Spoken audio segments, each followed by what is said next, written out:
you know what I mean? Oriental poison.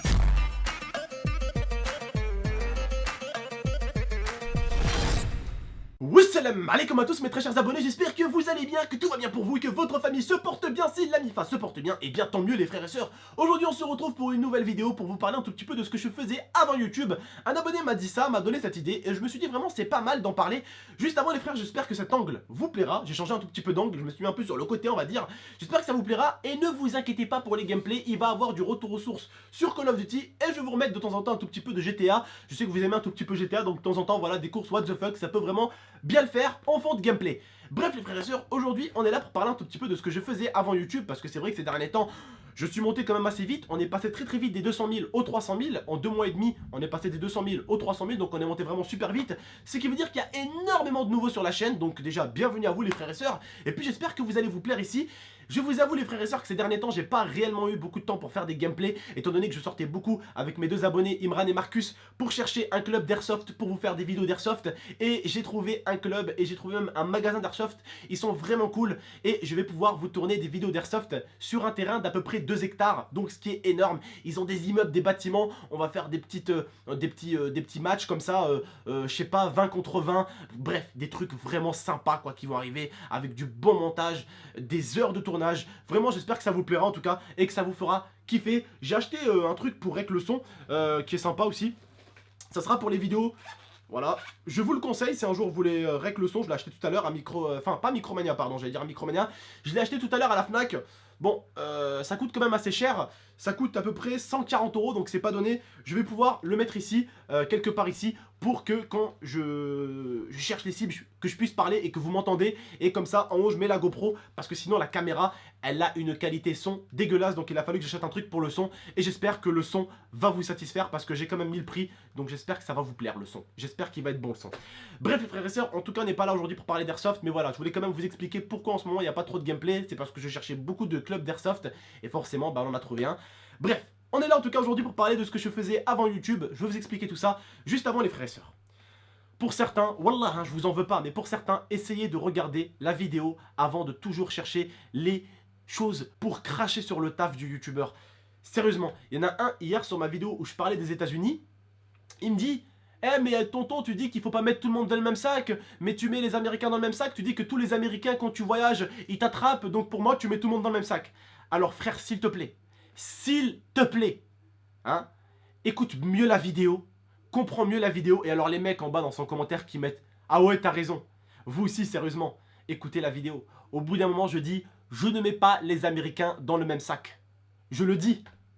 Alors arrêtez de dire que le mec a raison alors que je le dis, que je ne les mets pas tous dans le même sac. Sérieusement les mecs, ça en devient lamentable. Ça en devient lamentable pour certains qui n'écoutent pas ce qu'on leur dit. Hein, je dis bien, je ne mets pas tous les Américains dans le même sac. Je le dis bien en plus dans la vidéo. Et il y en a, il me dit: ah mais il faut pas mettre tous les Américains dans le même sac. Et l'autre il lui dit: ah t'as raison, ah ouais t'as raison. Sérieux les mecs, ça en devient lamentable. Hein. Bref, on passe, on n'est pas là pour parler de ça, mais sérieusement pour certains quoi. Soit corrigez vos commentaires, ou soit écoutez bien la vidéo, ou soit essayez vraiment de bien comprendre. Hein.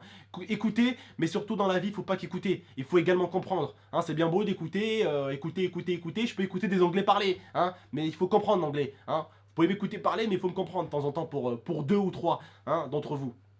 Bref les frères et sœurs. Aujourd'hui en tout cas on est là un peu pour parler de ce que je faisais avant YouTube. Je vais vous rembobiner tout ça à quand j'étais petit. J'étais petit, j'avais 7 ans, tout simplement avec mes parents, vu que mes grands-parents habitaient en France depuis des années et des années et des années. Et comme vous le savez, mon grand-père est mort pour la France à l'époque, donc mon grand-père habitait déjà en France à l'époque. Et bien du coup il s'est fait tuer par les nazis, ces enfoirés de nazis. Et forcément donc avec ma famille, à l'époque déjà ils étaient installés en France. Donc forcément au bout d'un mois avec ma mère on a fini par monter également en France. On est venu ici en France, et puis tout simplement quand je suis arrivé ici j'avais 7 ans. Je suis allé à l'école au début et forcément je ne comprenais pas du tout le français. Alors ça a été très rapide, on m'a bien appris le français, on m'a appris un peu à écrire, même si je suis encore un sec pas, je vous l'avoue. Mais voilà, j'ai appris en tout cas à bien maîtriser la langue française. C'est pas facile parce que c'est comme si on t'envoyait aux États-Unis pour étudier et que tu devais tout de suite comprendre bien l'anglais, ou c'est comme si on t'envoyait au Mexique et que tu devais très vite comprendre le mexicain, ou je dirais plutôt l'espagnol, d'accord? C'est pas facile de t'adapter et de comprendre très vite. Alors après j'ai commencé tout simplement on va dire, à étudier. Et ma mère s'est avérée assez faible au niveau de ses revenus, donc j'ai dû l'aider. Tout simplement, j'ai dû commencer à travailler. J'avais des petits stages par-ci par-là, j'avais des petits tafs par-ci par-là, où je me faisais un petit billet de 20, un petit billet de 50, et puis tout simplement, je ramenais à ma mère, je lui donnais tout. Voilà, donc tout simplement, au début, on a vécu un petit peu dans la misère, et forcément, bah après, j'ai grandi avec le temps, et puis après, j'ai commencé, on va dire, à travailler, aller en stage. Et après, tout simplement, avant de rencontrer l'IA, j'étais quand même dans une maison de retraite à Marseille, dans une maison de retraite assez bourgeoise, dans une grande maison de retraite, où j'avais à peu près mon travail et où une femme n'arrêtait pas de m'emmerder, me provoquer. Et franchement, au bout d'un moment, j'arrêtais pas de m'énerver, et au bout d'un moment, j'ai failli être très très méchant avec elle. Et donc j'ai décidé quand même d'arrêter le travail à cause d'elle pour éviter de lui manquer de respect. Donc j'ai tout simplement posé le tablier, j'ai dit au chef, j'arrête. J'arrête, j'abandonne, j'arrête le travail. J'avais travaillé là-bas à peu près 5 mois. Voilà, donc j'étais pas ancien. Après, je suis venu tout simplement m'installer. J'avais rencontré l'IA et tout ça. Je faisais encore des stages par-ci par-là. Et après, j'ai rencontré l'IA. Et je suis tout simplement venu m'installer avec l'IA à Grenoble. Ici à Grenoble, j'ai trouvé un travail. Au début, je recherchais un travail, j'ai cherché partout. À chaque fois, c'était vraiment la galère. Soit je venais avec un jour de retard et il y a quelqu'un qui a été pris. Soit il y a déjà quelqu'un il y a beaucoup de trucs qui ont été posés. Soit il y avait ci, soit il y avait ça. Et une fois, je suis allé au restaurant aussi, dans un restaurant. Le mec, il avait une pile comme ça de CV. Bref, c'était la merde, quoi. J'arrivais pas à trouver de taf. Et il y a un snack qui a ouvert ici en bas. Et puis tout simplement, au début, bah, après, j'étais allé travailler avec lui dans son snack. Et au début, bah voilà, j'étais livreur. Et puis après, le mec m'a beaucoup fait confiance, à moi et Tata. Et en fait, si vous voulez, il nous a vraiment beaucoup fait confiance et il nous a laissé le snack. Et du coup, Tata s'occupait de tout ce qui était bouffe et moi, je m'occupais de tout ce qui était livraison. Donc c'est comme ça que j'ai travaillé au début. Et bien sûr, là déjà, j'étais déjà sur YouTube. Mais avant de commencer YouTube, comment j'ai commencé YouTube? Eh bien alors, il faut savoir déjà que quand j'étais plus jeune, je jouais beaucoup au foot. Et j'étais même au JF38 au bout d'un moment, donc dans le centre de Grenoble, quand j'étais plus jeune, tout petit. Et forcément, bah, j'étais un grand amoureux du football. Et j'ai dû arrêter le foot, hein. J'ai dû arrêter le foot parce que j'ai pris un sale coup sur le genou par un pote. Et donc c'est à partir de ce coup de genou là où j'ai commencé tout simplement à connaître YouTube. Parce qu'avant je ne connaissais pas YouTube. Et puis tout simplement, à une certaine époque, je jouais beaucoup à Call of Duty. Et je jouais assez bien à Call of, je me démerdais quoi. Et puis ma copine, elle a vu que je regardais beaucoup des vidéos sur internet. Et puis en fait, si vous voulez, j'avais un gros plâtre au niveau de la jambe, au niveau de ce genou là. Et donc je suis resté des mois et des mois au lit en train de mater que des vidéos de youtubeurs. Et tout simplement, je kiffais ça, mater des vidéos, aller faire des gameplay Call of. Et ma copine, elle me dit, mais mon cœur, tu fais plus rien en ce moment, t'es dans ton lit, tu fais plus rien. Fais quelque chose au moins, fais quelque chose. Elle me dit, pourquoi tu fais pas ça? T'as l'air de bien aimer. Alors au début, moi, je connaissais pas du tout le YouTube, quoi. Je connaissais pas le YouTube Game, je savais pas c'était quoi, comment il fallait faire pour commencer, comment il fallait faire pour mettre des vidéos, comment il fallait faire pour mettre des miniatures. Je ne savais rien du tout. Rien du tout. Et bref, ma copine, elle me fait une surprise. Elle allait carrément m'acheter un Elgato et elle me dit, tiens mon cœur, voilà ce qu'il faut pour que tu règles tes gameplays. Allez, lance-toi. Au début, je me lance sur YouTube. Si vous allez, d'ailleurs, je n'ai jamais supprimé aucune de mes vidéos sur YouTube. Si vous allez tout au début de la chaîne YouTube, vous allez voir que je mettais des gameplays sans musique, avec du son. Heureusement, il y avait quand même du son, hein.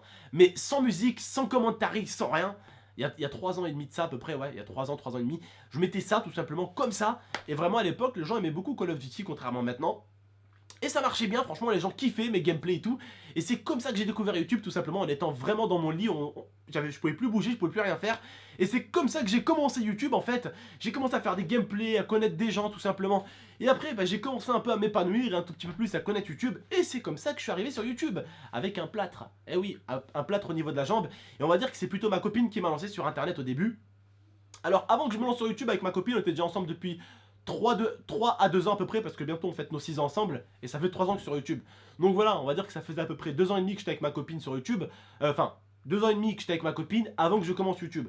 Mais vraiment, j'ai kiffé l'aventure YouTube. Au début, c'était vraiment sympa, parce que c'est vrai qu'au début, quand t'es un petit youtubeur, t'as que des commentaires de personnes que tu connais, et c'est que des commentaires assez positifs, ou même s'il y a des commentaires, des fois, on va dire, pas forcément positifs, mais c'était pas positif, mais au moins ça avait pour le but d'être constructif, tu vois. T'avais pas un mec qui se plaignait d'une chose que t'as dit, tu vois. T'avais pas un mec qui disait, ah, t'as pas dit que il faut pas mettre les Américains dans le même sac, hein. Alors que tu dis bien, je ne mets pas tous les Américains dans le même sac. Ça existait pas à l'époque, par exemple. Tu vois, des mecs qui écoutaient mes vidéos à 30%, ça n'existait pas. Les gens à l'époque, ils regardaient les vidéos à 100%, ils comprenaient un tout petit peu.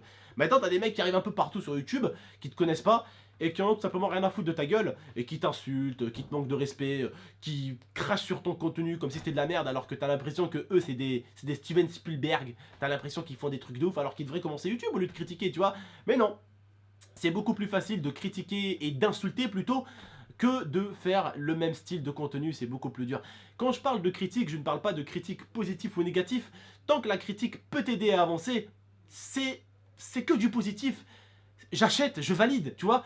Mais quand c'est une personne qui dit que ton contenu c'est de la merde ou qu'elle crache sur ton travail, là pour moi ça ne se fait absolument pas. Et j'ai envie tout simplement de voir cette personne faire mieux, quoi. Voilà, tout simplement. Ça c'est vrai que ça n'existait pas au début, mais voilà, il faut apprendre à faire avec YouTube. Et surtout, il faut apprendre à faire avec l'époque YouTube. Et oui, parce que YouTube connaît beaucoup d'époques. Vous avez tous connu l'époque de Call of Duty, l'époque des story life où tout le monde racontait sa vie sur YouTube. C'est pas plus mal, je l'ai fait moi aussi. J'aimais beaucoup raconter un tout petit peu ce que je faisais quand j'étais plus jeune, des trucs comme ça. Ça c'est sympa, tout le monde l'a raconté, on a tous des vies différentes. Bon, on n'est pas rentré dans les détails de comment on a fait notre première fois, des conneries comme ça. Mais ce que je veux dire par là, c'est qu'au moins on a tous raconté un tout petit peu notre vécu ou ce qu'on a pu faire dans la vie. Voilà. Vous m'avez compris. Mais voilà, en tout cas, j'aimais beaucoup ça. Et puis moi-même, je me suis éclaté à les faire. Mais je veux dire, voilà, j'ai fait tout style de contenu. Au début, j'ai fait des let's play, du Call of Duty, j'ai fait des parodies. J'ai fait vraiment beaucoup de choses au début. J'ai même fait du Minecraft. Oui, j'ai fait du Minecraft au début. J'ai vraiment fait beaucoup de choses sur YouTube. Bon, en tout cas, aujourd'hui, ça me fait plaisir d'être aussi loin avec les vrais, en tout cas. Les vrais qui soutiennent toujours, les vrais qui sont toujours là. Ceux qui ne tourneront jamais leur veste. C'est vrai qu'également aussi, d'avoir une communauté sur YouTube, c'est pas la seule chose. C'est d'avoir une communauté qui est vraiment assez puissante, assez forte et surtout assez intelligente. Et une communauté qui ne peut pas se faire embobiner par n'importe qui et surtout n'importe comment. Une communauté qui est fidèle. Et je sais que moi j'ai des fidèles. Bon, j'ai déjà 2 abonnés fidèles que je connais. Imran et Marcus, ceux que vous avez vu dans mes vidéos. Ceux-là, je vous assure que ces 2 abonnés, je les perdrai jamais. Tu vois ce que je veux dire? Ça, c'est mes vrais, tu vois. C'est la veine, c'est le sang. Tu vois ce que je veux dire ou pas? Voilà, ceux-là, c'est les vrais, tu vois. Les abonnés grenoblois avec qui j'ai fait des défis. Je sais également que c'est des personnes qui me connaissent dans la vraie vie, avec qui j'ai beaucoup sympathisé, avec qui j'ai beaucoup parlé, je sais qu'eux aussi seront là derrière moi, voilà. Mais ce que je veux vous dire sur YouTube, ce n'est pas facile, ce n'est pas facile du tout. C'est vrai que mon aventure du début, elle n'est pas aussi compliquée que mon aventure de maintenant. C'est vrai que maintenant, quand tu te dis, putain, mais qu'est-ce qu'il doit vivre Squeezie et PewDiePie, et des gens comme ça, mais c'est incroyable quoi. C'est incroyable. Même Enjoy Phoenix, vous voyez pas, à chaque fois qu'elle fait un truc, c'est une polémique. La meuf, elle a fait au bout d'un moment un masque, putain, même sur la télé, ils en parlaient quoi, tu vois ce que je veux dire? Au bout d'un moment sur YouTube, ouais, faut faire attention quoi. Faut faire attention parce que t'as des gens qui veulent ta perte. Eh oui, t'en as qui veulent ta perte mon pote. Et il faut faire gaffe. En tout cas voilà, sachez que je kiffe mon aventure YouTube, que je suis là, que je continue à fond l'aventure. Et j'ai envie de te dire un truc, Roto 400K, Inch'Allah, un jour, on continue l'aventure de toute façon. On est là, on est dans notre coin, on n'emmerde personne. J'espère que ce qu'on vous enverra, ça sera du lourd, que vous allez aimer ce qu'on va vous envoyer. Parce que l'airsoft, vraiment, je pense que c'est quelque chose qui peut vous plaire. Parce que pour la plupart, vous avez tous, entre guillemets, kiffé Call of Duty. Donc je pense que c'est quelque chose que vous pouvez aimer.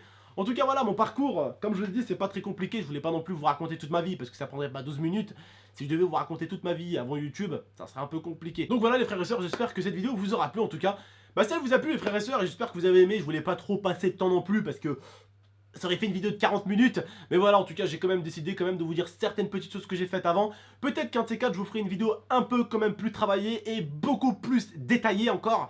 Mais bon, si elle est plus détaillée, elle durera un peu plus longtemps sûrement. Bref, en tout cas, si vous avez aimé la vidéo, n'hésitez pas à mettre un petit j'aime, n'hésitez pas à la partager, la commenter. Pour ceux qui ne me connaissent pas, je m'appelle Abdel et j'habite à Grenoble. Voilà, donc bienvenue à vous sur la chaîne. Et puis j'espère que vous allez kiffer. Il y aura des défis, des challenges, des vidéos avec l'Oculus Rift, des vidéos avec la Nintendo 64, des vidéos avec la Super Nintendo, des vidéos multigaming, des vidéos Call of Duty qui vont arriver, des vidéos FIFA, des défis IRL avec les abonnés, des défis IRL où on va se picoter la langue avec de l'harissa ou même recevoir des balles, des vidéos d'airsoft. Donc voilà, il y a vraiment pas mal de choses qui vont arriver sur la chaîne, des dégustations, voilà, vraiment pas mal de choses qui vont arriver sur la chaîne, des débats aussi, n'oublions pas quand même.